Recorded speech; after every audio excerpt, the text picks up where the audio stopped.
কথা বলছিলাম জুলাইয়ের ৩১ নিয়ে সাকিব ভাই, যেটি জানতে চাচ্ছিলাম যে একটি তো সামনে বড় একটি আমরা যেটি এখন কথা বললাম যে ৩১ তারিখ কী হতে যাচ্ছে, একই সঙ্গে আজকে কিন্তু রাজনীতিতে নতুন আরেকটি দিক আপনি দেখেছেন যে জামাত বিএনপি যারা দীর্ঘ এই প্রায় ১৫-১৬ বছর একসঙ্গে আন্দোলন করে এসছে, আজকে সেখানে আমরা দেখেছি বিএনপি বেশ কিছু মন্তব্য করেছে জামাতকে নিয়ে। আবার আমরা কয়েকদিন আগে যশোরে দেখলাম, আপনি নিশ্চয়ই দেখেছেন গণমাধ্যমে, যে যশোরে একটি সড়কের নাম ছিল মুজিব সড়ক, সেটি জামাতের নেতাকর্মীরা মুছে দিয়েছে মুজিব শব্দটি। মানে এই সব মিলে কি মনে হচ্ছে একটু দ্বিমুখীর দিকে যাচ্ছে কি না বিএনপি জামাত সম্পর্কটা, বা রাজনীতির মাঠে যদি কথা বলি? আচ্ছা, আমি এখানে রাজনীতির ক্ষেত্রে আসি। সেটা হচ্ছে যে বিভিন্ন দলের মধ্যে তো মানে প্রতিদ্বন্দ্বিতা আছে, জি, প্রতিযোগিতা আছে। আমরা যে কথাটা বারবার আমি বিশেষভাবে আমাদের দলের পক্ষ থেকে যখনই পাবলিক টেলিভিশনে কিংবা ইভেন রাজনৈতিক বক্তৃতায় সভা সমাবেশে মানুষের কাছে আমাদের সমস্ত লিটারেচারে, মানে আমাদের লিফলেট, পোস্টার, লেখালেখি সব দিকে একটা কথা আমরা বারবার বলার চেষ্টা করেছি যে বাংলাদেশের যেটা সবচেয়ে বড় সংকট, যে এর এমন একটা রাজনৈতিক ব্যবস্থা আমরা তৈরি করতে পারিনি যেখানে সবাই এর অংশীদার মনে করতে পারে, তাদের আদর্শিক বিরোধ সত্ত্বেও, তাদের রাজনৈতিক ক্ষমতা সংক্রান্ত বিরোধ সত্ত্বেও। পলিটিক্যাল পার্টি একটা ডেমোক্রেটিক সিস্টেমে পরস্পরের মধ্যে প্রতিদ্বন্দ্বিতা করবে, এমনকি বিরোধ হবে, এমনকি সেখানে কিছুটা বেশ দ্বন্দ্ব সংঘাত হতে পারে। এইটা কিন্তু ডেমোক্রেটিক ওয়ার্ল্ডে কোনো মানে আশ্চর্য কিছু নয়, এটা বাস্তব, সব জায়গায় ঘটছে।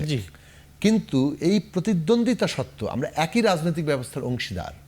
আমরা মনে করি যে হ্যাঁ, জনগণকে জয় করে নিয়মতান্ত্রিক উপায়ে ক্ষমতার বদল হতে পারে, তখনই ওই অংশীদারিত্বটা ঘটে। এখন বাংলাদেশে যেটা আওয়ামী লীগ কিংবা এর আগেও ঘটেছে, কিন্তু লাস্টলি আওয়ামী লীগ এসে একেবারে স্থায়ীভাবে করতে চেয়েছে যে পুরো পলিটিক্যাল সিস্টেমের মধ্যে তার বিরোধী সবাইকে বাইরে ফেলে দিয়েছে, তারা একাই খেলবে। ওবায়দুল কাদেরের সেই বিখ্যাত খেলা, তো সেই খেলায় তারা একলা খেলতে চায়, বাকি সবাই হাত পা বেঁধে স্টেডিয়ামের বাইরে। এইটা কোনো পলিটিক্যাল সিস্টেম না, এবং এই পলিটিক্যাল সিস্টেম জনগণকে ঐক্যবদ্ধ রাখতে পারে না, ফলে সে সার্বভৌমত্ব রক্ষা করতে পারে না। এটা খুবই বিপজ্জনক একটা দেশের জন্য। তাহলে আমরা একটা অভিন্ন political system, Democratic political system যেটা পারে সেটা হচ্ছে তার মধ্যে ইনক্লুসিভ করতে পারে সে পরস্পরের প্রতিদ্বন্দ্বিতা সত্ত্বেও। এখন এই প্রতিদ্বন্দ্বিতা তো থাকবেই, কিন্তু আমরা এখন কোন ঐক্যের কথা বলছি? তাহলে জাতীয় ঐক্য মানেটা কি?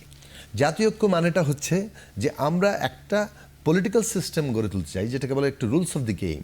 মানে আপনি যদি গেম কথাটাকে খেলা হিসেবে নেন তো খেলা, আর এখানে যদি রাজনীতি রুলস অফ দি পলিটিক্সও যদি বলি, রাজনীতির কোন নিয়মে চলবে এইটা আমরা সবাই মিলে ঠিক করছি। তার মানে এই না যে আমি আর সে একই মতাদর্শের জায়গায়, হয়তো পরস্পর বিরোধী মতাদর্শ, কিন্তু আমরা একটা নিয়মে খেলতে চাইছি, একটা নিয়মে পলিটিক্সটা করতে চাইছি, সেটাকে বলছি রাজনৈতিক ব্যবস্থা, পলিটি নির্মাণ করা। তো সেই পলিটি নির্মাণের ক্ষেত্রে আমাদের এখন মিনিমাম কনসেনসাসের ভিত্তিতে ট্রানজিশনটা করা দরকার। এর মানে বিরোধ থাকবে না তা না, কিন্তু মতাদর্শিক কর্মসূচিগুলো বিরোধ আছে। যেমন ধরুন আপনি জামাত ইসলামী আমির, তিনি কয়েকদিন আগে একটা কমেন্ট করলেন যে বাংলাদেশ সেনাবাহিনী এবং জামাত ইসলামের দুটি পরীক্ষিত রাজনৈতিক শক্তি, দেশপ্রেমিক এই মুহূর্তে, পরীক্ষিত দেশপ্রেমিক শক্তি। এখন ধরুন এটা তো একটা অত্যন্ত আশ্চর্যকর এবং মানে এটাকে এই কী ধরনের মানে এই কমেন্ট করা, এটা জামাত ইসলামের জায়গা থেকে, যারা 1971 সালে এই সেনাবাহিনীর বিরুদ্ধেই, মানে যারা এই সেনাবাহিনী গড়ে উঠেছে 1971 সালের মধ্যে দিয়ে, যারা মুক্তিযুদ্ধ করছিল, আর জামাত পলিটিক্যালি ডিসাইড করে এই সেনাবাহিনীর বিরুদ্ধে মানে পাকিস্তানের পক্ষ নিয়েছিল। মানে ধরেন সেপ্টেম্বর মাসে তারা বলছে পাকিস্তান সেনাবাহিনী এবং জামাত ইসলামী ছাড়া বাকি সব দুষ্কৃতিকারী, দেশের বিরুদ্ধে ইত্যাদি ইত্যাদি, এবং তারা সেই গণহত্যা পার্ট হয়েছিল। এখন তাদের এই পলিটিক্যাল ডিসিশনের মূল্যায়ন কি 53 বছরের মানুষ জেনেছে? জানেনি। ফর্মালি এখনো তারা ওইটার, তাদের রাজনৈতিক সিদ্ধান্ত যে ভুল ছিল তার জন্য যে তারা যে ক্ষমা চাওয়া, তাদের গণহত্যায় অংশ নেওয়ার জন্য, এবং এই যে তাদের রাজনৈতিক সিদ্ধান্তের জন্য তাদের নিজেদের যে সমালোচনা, সেটা কিন্তু তারা করেনি। এখন এইটা তো রাজনৈতিকভাবে এই সমালোচনার জায়গা কিন্তু তাদের 53 বছরও ছিল, সামনেও থাকবে যতক্ষণ না পর্যন্ত তারা এটা করছে। অ্যাপার্ট ফ্রম পলিটিক্যাল ডিফারেন্সেস, আমি আবারও বলছি জামাত ইসলামের সাথে এটা করার পরেও কিন্তু রাজনৈতিক পার্থক্য আছে, মতাদর্শিক পার্থক্য থাকবে, কিন্তু বাংলাদেশ প্রশ্নে জামাতের পজিশন তো এখনো পরিষ্কার হয়নি। সেখানে তারা যখন তারাই দেশপ্রেমিক এবং সেটা সেনাবাহিনীর সাথে মিলিয়ে, দ্যাটস ভেরি পলিটিক্যালি খুবই কিন্তু মানে ভীষণ রকম সমস্যাজনক বক্তব্য, এবং এইটা রীতিমতো এই যে আমরা একটা অভিন্ন রাজনৈতিক ব্যবস্থার জায়গা থেকেও একটা, আমি মনে করি, ভীষণ আপত্তিকর বক্তব্য। তো সেইটার জায়গায় তো মানে আমরা আমাদের অবস্থানের জায়গা বলবই। আমরা যে জায়গাটাতে গুরুত্ব দিচ্ছি যে এই পলিটিক্যাল ডিফারেন্সেসগুলো আরও বাড়বে, নির্বাচনের তারিখ কিংবা ধরেন যত একটা এগোবে মাস আরো বাড়বে। ঘটনার পরেই যখন পলিটিক্যাল পার্টিগুলো ইলেকশন মোডের মধ্যে যাবে তখন কিন্তু এই বিরোধটা আরো বাড়বে। কিন্তু সেইটা আমরা মনে করি না যে ওই যে কমন মিনিমাম রাজনৈতিক ব্যবস্থা গড়ে তোলার প্রশ্ন, যেখানে আমরা ওই অংশীদারিত্বের জায়গায় পৌঁছাতে পারবো, সেইটা যাতে সবাই আমরা খেয়াল রাখি, ওইটাই জাতীয় ঐক্যমত্য। এক। দুই হচ্ছে যে এর মানে এই না যে ন্যায় বিচার হবে না। অবশ্যই যারা এই মানে 15 বছরে গুম খুন লুটপাট এবং জুলাই আগস্টের নির্বিচার হত্যাকাণ্ড যে গণহত্যা, তার বিচার করতে হবে। এর মধ্যে দিয়ে কিন্তু আমাদের ওই পলিটিক্যাল ট্রানজিশনটা হবে। এর মধ্যে নতুন গণতান্ত্রিক রাজনৈতিক শক্তিরও মানে একটা উদ্বোধন বলেন, একটা উত্থান বলেন, সেটা ঘটা দরকার। কেননা এইটার উপরে অনেকটা এই যে নতুন আকাঙ্ক্ষা, এটাকে ধারণ করা এবং অপরাপর রাজনৈতিক দলগুলোর যে একটা মানে কি বলে যে নিজেকে রূপান্তর ঘটানো, পরিবর্তন ঘটানো, সেই প্রশ্নটা এটা কেবলমাত্র একটা সেলফ আত্ম উপলব্ধির প্রশ্ন নয়, এটা ব্যালেন্সেরও প্রশ্ন। অর্থাৎ কেবলমাত্র একটা নতুন রাজনৈতিক শক্তির উত্থানই ইতিমধ্যে প্রতিষ্ঠিত শক্তিগুলোর নিজেদের যে একটা পরিশোধন, সেটা একটা শর্ত আমরা মনে করি। খালিদ ভাই কয়েকটি কথা বলেছেন। একটি বলেছে সর্বশেষ নতুন রাজনৈতিক দলের উত্থান, এটি এই বৈষম্য বিরোধী ছাত্র বা নাগরিক কমিটি এদের মাধ্যমে আসছে কিনা? আপনারাও নিশ্চয়ই এদের সাথে আছেন, একসাথে কাজ করেছেন। একই সঙ্গে জামাতের বিষয়ে কয়েকটি কথা আসলো, যে দেশপ্রেমিক সেনাবাহিনী, এগুলোও তো মানুষের প্রশ্ন আছে। দেখেন, আমি একটু বলি যে আপনি এখন তো 2024 সাল, তাই না? এখন আপনি 2024 সালে আপনি যদি আমার দেশপ্রেম মাপতে চান, তাহলে আপনি কীভাবে মাপবেন, তাই না? এটা আপনি দুইভাবে করতে পারেন। যেমন মুক্তিযুদ্ধের পক্ষ বিপক্ষ আপনি এইভাবে দেখতে পারেন, আপনি দুইভাবে এটা ডিফাইন করতে পারেন। একভাবে আপনি 1971 দিয়ে ডিফাইন করতে পারেন, যা you will go back 1971 and everything define on that point, যে আপনি কোন ক্যাম্পে ছিলেন, কোন সাইডে ছিলেন। আরেকটা আপনি করতে পারেন আপনি এসেন্সের উপরে। যেমন আপনি ধরেন যে আমাদের মুক্তিযুদ্ধ কেন হয়েছে, 1970 সালের নির্বাচনে, গণতান্ত্রিক নির্বাচনের যে ফলাফল ছিল, পশ্চিম পাকিস্তানের যে এস্টাবলিশমেন্ট, তার তো ফলাফল মানে নাই, তাই না? তার রিয়াকশন হিসাবে আপনার মুক্তিযুদ্ধের কনসিকুয়েন্স হিসেবে মুক্তিযুদ্ধ হয়েছে। তাহলে আপনি খুব ক্লিয়ারলি বুঝতে পারেন যে গণতন্ত্রের পক্ষে দাঁড়ানোটাই হলো আপনার মুক্তিযুদ্ধের চেতনা। তাহলে আপনি 24 এসে ডিফাইন করতে পারেন যে আপনি কি গণতন্ত্রের পক্ষে আছেন না বিপক্ষে আছেন। Then will understand where you standing. ধরেন সব কিছুকে আপনি 71-এ নিয়ে গিয়ে ডিফাইন করবেন, that's not the way. You have to look into the essence. কিন্তু স্বীকৃতি দিয়ে আসতে হবে তো। সরি, স্বীকৃতি দিয়ে আসতে হবে তো 71-কে। না, দ্যাটস এ ডিফারেন্ট কোশ্চেন। ধরেন আপনি 71 একটা ঐতিহাসিক আপনার দায়বদ্ধতা, সেটাকে আপনি কিভাবে করবেন, দ্যাটস ওয়ান কোশ্চেন। আরেকটা কোশ্চেন হলো যে আপনি তার স্পিরিট বা চেতনাকে কিভাবে ডিফাইন করবেন, তাই না? আপনি সেটার মোরাল পার্সপেক্টিভ সেখানে করবেন।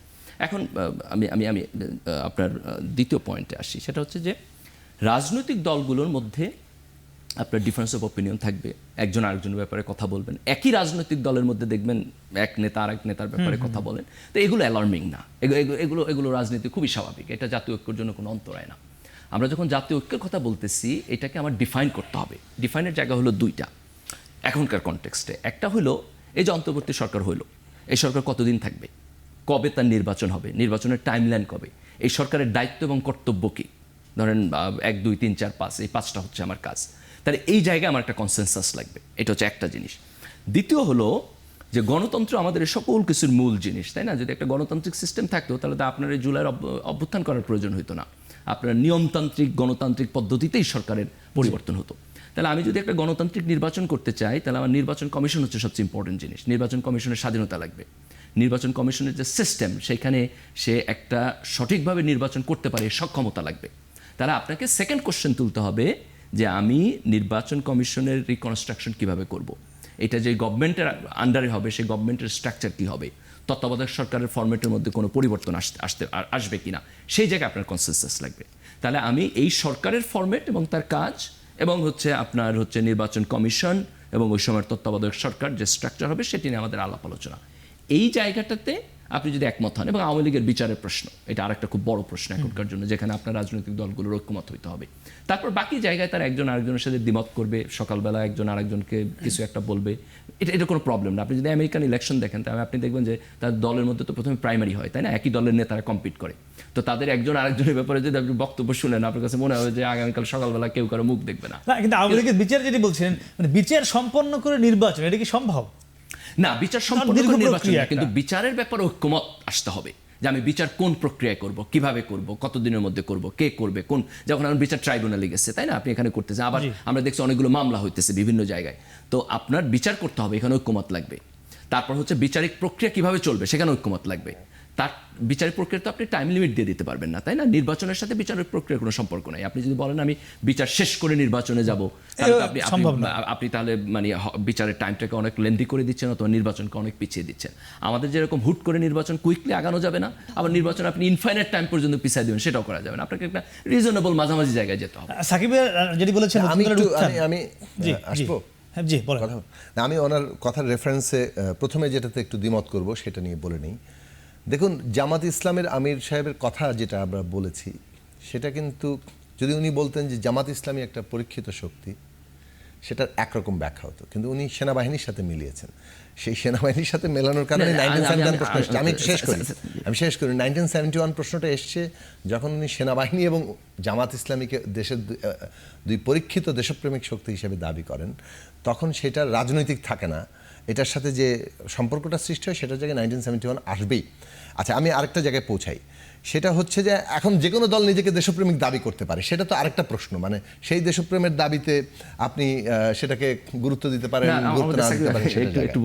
আর 1970 প্রশ্নে যদি ইলেকশনের প্রশ্নে আসেন, ওই প্রশ্নে কিন্তু তখন নির্বাচনী অবস্থানের বিরুদ্ধেই জামাত ইসলামের পলিটিক্যাল পজিশন ছিল, অর্থাৎ নির্বাচন করতে দেয়নি বলে বাংলাদেশের মুক্তিযুদ্ধ হয়েছে, সেটাই গণতান্ত্রিক প্রক্রিয়া ছিল। নির্বাচনের ফলাফল গ্রহণ করা হয়নি বলে একটা মুক্তিযুদ্ধ হয়েছে। জামাত ইসলামী কিন্তু ওই ফলাফল গ্রহণ না করার পক্ষে রাজনৈতিক অবস্থান নিয়েছিল। না, এটা ভুল তথ্য। 1970 সালের নির্বাচনে যখন আপনি যখন পাকিস্তান সেনাবাহিনীর প্রেসিডেন্টের পজিশনকে সমর্থন করেন, না, জামাতের স্পষ্ট বিবৃতি আছে 1970 সালের নির্বাচনে ক্ষমতা হস্তান্তর না করার প্রক্রিয়াকে তারা সমালোচনা করেছে। না, কিন্তু তারপরে তার পরবর্তী পদক্ষেপকে আমি এগ্রি করি, কিন্তু আপনি দুইটা জিনিসকে একসাথে গোলানো হবে না। করছি না, আমি বলছি যে 70 এর নির্বাচনে জামাতের পজিশন গণতান্ত্রিক ছিল। তার ফলো আপ তো আছে না, ফলো আপ হিসেবে যখন আপনি একটা ম্যাসিভ এই কি বলে ম্যাসাকার চলছে কিংবা একটা জেনোসাইড, না সাকিব আমি এগ্রি করি, 71 নিয়ে প্রশ্ন আছে, 71 অনেক কমপ্লেক্স কোশ্চেন। সেটাই বলছি না, আপনি জেনোসাইডকে কিন্তু আপনার ওই বিবৃতি যেমন 70 সালে আছে, তেমনি বিবৃতি কিন্তু 71 সালের মাঝামাঝি অনেকগুলো আছে। আমি কমপ্লিটলি এগ্রি করি। আমি শুধু এটুকু বলতে চাই যে 70 এর নির্বাচনে জামাতের গণতান্ত্রিক পজিশন ছিল। তারপর 71 এর সিচুয়েশন যেটা হচ্ছে, this a very complex issue. আমি কমপ্লেক্স ইস্যুতে আজকে না যাই। সেখানে জানতেছিলাম যে সে যেটি বলেছে নতুন দলের উত্থান, এই 31 ডিসেম্বর যেটি হচ্ছে শহীদ মিনারে, এই নতুন দলের উত্থানেরই একটি রিহার্সেল বা এই টাইপের একটা ঘোষণা বা একটা জানান দেয়া কিনা? না, হতে পারে। দেখেন, এখানে প্রশ্ন হলো যারা এই আন্দোলনের নেতৃত্ব দিয়েছেন, বৈষম্য বিরোধী ছাত্র আন্দোলন, তারপর তারা নাগরিক কমিটি করছেন, তারা যদি চিন্তা করেন তারা একটা রাজনৈতিক দল করবেন, দে আর ওয়েলকাম, তাই না? এই দেশে আপনার তারুণ্যের একটা অ্যাসপিরেশন আছে। এই আন্দোলনের মধ্যে যারা পার্টিসিপেশন করছে তাদের একটা লম্বা অংশ তরুণ। এই অ্যাসপিরেশনকে আপনি কীভাবে ধারণ করবেন? আপনি দুইভাবে ধারণ করতে পারেন। একভাবে তারা রাজনৈতিক দলগুলোতে পার্টিসিপেশন করবে, যারা এক্সিস্টিং পলিটিক্যাল পার্টি আছে তার মধ্যে ইয়ুথটা অনেক বেশি পার্টিসিপেশন করবে, দ্যাট ইজ ওয়ান ওয়ে। আরেকটা হলো তারা নিজের একটা পলিটিক্যাল পার্টি করবে, অথবা একটা না, দুইটা করবে, তিনটা করবে, আরও বেশি করবে। তা আমাদের একটা হেলদি পলিটিক্যাল প্রসেস দরকার, তারা এই প্রক্রিয়ার মধ্যে দিয়ে যাবে। প্রশ্ন হলো যে তাদের একটা অংশ তো গভর্নমেন্টও আছে, তাই না? এখন আপনি যে রাজনৈতিক দল করবেন, সেখানে গভর্নমেন্ট এবং রাজনৈতিক দল করার এই প্রক্রিয়া, এটাকে আপনি কতখানি সেপারেট করবেন? আপনাকে এতখানি সেপারেশন করতে হবে যাতে করে এর একটা ফেয়ার প্লে থাকে। আপনি যাতে সরকারি ক্ষমতার অপব্যবহার করে আপনার রাজনৈতিক দলকে সামনের দিকে না নেন, বরং আপনি যেন আপনার রাজনৈতিক দলকে একটা ইডিওলজি বেস করে জনগণের কাছে গিয়ে একটা রাজনৈতিক প্রক্রিয়ার মধ্যে দিয়ে করেন। সেই ফেয়ারনেসটা হচ্ছে এখানে কোশ্চেন। কিন্তু তারা যেটা সাকিবের ওই পয়েন্টের সাথে আমি কমপ্লিটলি অ্যাগ্রি করি যে বৈষম্যবিরোধী ছাত্র আন্দোলন অথবা নাগরিক কমিটি এটা যদি তার ফিলসফি হিসাবে প্রকাশ করতে চায় যে দেখো আমি জুলাইয়ের অভ্যুত্থানকে এইভাবে দেখি, এই প্রোক্লেমেশনের মধ্যে দিয়ে আমি আমার ইডিওলজিক্যাল পজিশন জাতির কাছে ক্লিয়ার করতেছি, দে আর ওয়েলকাম টু ডু দ্যাট। আপনি একটা বেশি বলছিলেন যে তাড়াহুড়ো করছে হঠাৎ করে, কিন্তু আপনার কাছে এটি মনে হয় না যে মানে যে আকাঙ্ক্ষা নিয়ে মানুষ রাস্তায় নেমে এসেছিল জুলাই বিপ্লবের সময়, সে আকাঙ্ক্ষা এই সরকার কতটুকু পূরণ করতে পারলো? সচিবালয়ে আগুন লেগে গেল, আমরা দেখলাম গত রাতে ঢাকা বিশ্ববিদ্যালয় যে শেখ হাসিনার ছবি আমি আসছি মুছে ফেলে দেওয়া হলো। একটু আপনার সাথে ইন্টারভিউ করি, এটা সেপারেট কোয়েশ্চেন যে সরকার কতটা জুলাই ধারণ করতে পেরেছে। এই পয়েন্টটাকে শেষ করেন যে ছাত্ররা কিংবা নাগরিক কমিটি তারা একটা তাদের ভিউ অফ জুলাই অভ্যুত্থান এটা তারা প্রকাশ করতে পারে, এভরি রাইট, তারা পার্টি করতে পারে, সব কিছু স্বাগত।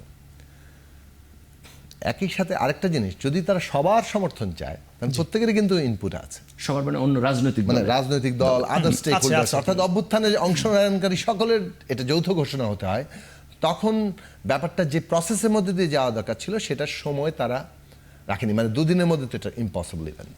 সো ওই জায়গাটা একটা পার্থক্যের জায়গা তৈরি হয়ে আছে, মানে এটা ইম্পসিবল বললাম যে কোট অ্যান্ড কোট, মানে প্রায় ইম্পসিবল মানে মনে হচ্ছে আর কি। হ্যাঁ, কিন্তু সেখানে আমি যেটা বলছিলাম যে আকাঙ্ক্ষা এই নিয়ে প্রশ্ন শেষ রেখে এবার অন্য জায়গায় আসে, হ্যাঁ, এবার আপনার আকাঙ্ক্ষার জায়গায় আকাঙ্ক্ষা সরকার। সেটা মানে পূরণ এমন মানে যে তারা বলছে যে সেই আকাঙ্ক্ষা পূরণ হচ্ছে না, সচিবালয়ে আগুন লাগলো। গতকাল আপনি জানেন টিএসসিতে কি ঘটেছে, শেখ হাসিনার যে ছবিটি ছিল ঘৃণের স্তম্ভ সেটি মুছে ফেলা হলো। সব মিলিয়ে মানে তারা হঠাৎ করে দেখছে যে না তাদের আকাঙ্ক্ষা পূরণ হচ্ছে না, এটি মানে এটিও একটি কারণ কিনা যে না আসলে এটি ছাড়া হচ্ছে না, এমন বিষয় কিনা? না দেখুন, জুলাই গণ অভ্যুত্থান যে প্রত্যাশার মানে কি বলে আকাশচুম্বী প্রত্যাশা তৈরি করেছে, সেই অনুযায়ী সরকার সব করতে পেরেছে এটা তো আমরা বলতে পারছি না। সব তো মানে বাস্তবতা কতটুকু এটাই পেরেছে যে পাড়াটা এখন দেখুন, এর দুটো দিক আছে। একটা হচ্ছে যে কতটা আসলে সম্ভব ছিল এরকম একটা ভঙ্গুর রাষ্ট্র ব্যবস্থা নিয়ে, যেখানে 15 দিন ধরে পুলিশেরই কোনো খবর নাই, এগুলোকে পুনর্গঠন করতে হচ্ছে। কিন্তু আবার একই সাথে বলবো যে হ্যাঁ, আপনারা কঠিন পরিস্থিতি পাড়ি দিচ্ছেন, কিন্তু যতটা জোরালো আমরা প্রত্যাশা করছি সেই ততটা জোরালো ভূমিকা আবার দেখছি না। তখন কিন্তু আমাদের সমালোচনাটাও আসছে, কেন পুলিশের এখনো অনেক জায়গায় ডিসাইসিভ পোস্টে কিংবা বহু জায়গাতে দোসরদের অনেকেই আছে, কিংবা যারা সরাসরি অনেক কিছুর সাথে যুক্ত ছিল, কেন আমলাতন্ত্রে এখনো অনেকেই বহাল তবিয়তে আছে, কেন পালিয়ে যেতে পারছে মানে একেবারে প্রধান অভিযুক্তরা। এই সব প্রশ্নের উত্তর তো একটা দিতে হবে। তারপরে হচ্ছে যে এইগুলোর ক্ষেত্রে যে জোরালো ভূমিকার জায়গাটা দরকার ছিল, ন্যায় বিচার মানুষ চায়, সেটার ক্ষেত্রে যত আরও জোরালো উদ্যোগের জায়গা মানুষ দেখতে চায়। মামলাগুলো যেভাবে হচ্ছে সেখানে কেন আরও স্ট্রং মনিটরিং, স্ট্রং নির্দেশনা যে আসছে না, যে এইভাবে মামলার মেরিট যাতে দুর্বল না হয়ে যায় সেভাবে মামলা করতে হবে।